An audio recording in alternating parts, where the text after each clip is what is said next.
For the first time in a long time, the Cyclones have dropped 4 games in a row following a sweep at the hands of the Toledo Walleye last weekend. Tonight, Cincinnati returns home with an opportunity to get back in the win column when they take on the Wheeling Nailers to begin a 6-game homestand. Hello again, Cyclones fans. Everett Fitzhugh back here for Cyclones TV. This is your game day preview.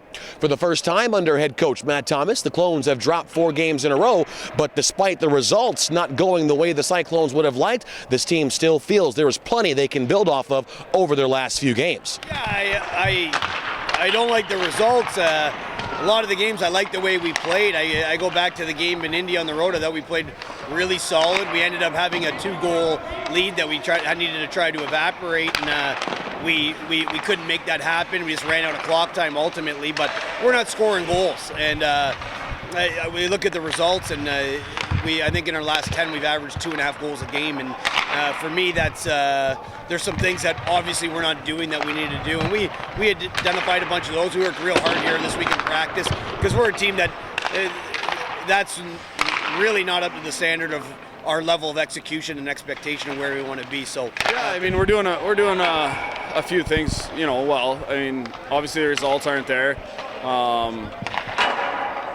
I guess it's part of the season. You're gonna have some ups and downs. Now we're in a bit of a down, bit of a rut here, but I mean that's what happens during the season. So we'll see what we're made of here, and I think we got a lot of character on our team. So I think we'll bounce back.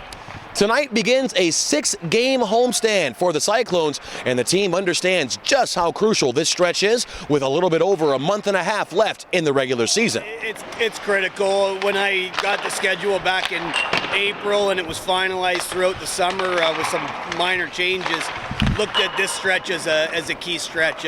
Feel like last week was a bump in the road that, hey, maybe we needed.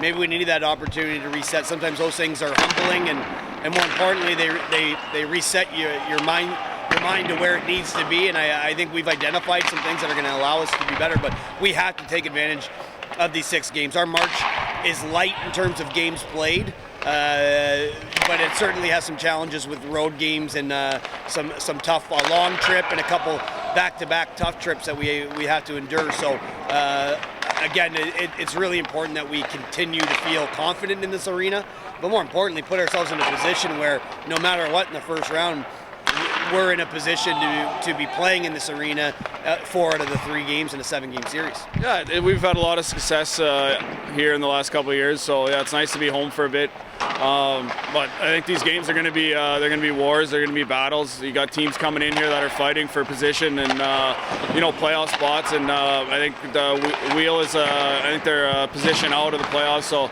I mean, yeah, they're gonna come in, give us their best game. They're fighting for their lives. So we expect a good weekend here.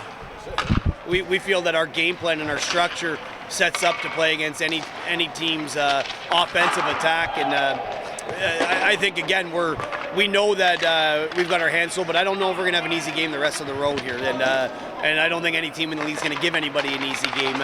You're gonna have your off nights and your nights where it doesn't click, but from an effort and execution level, we know we're gonna have our hands full, so we got to be ready to go.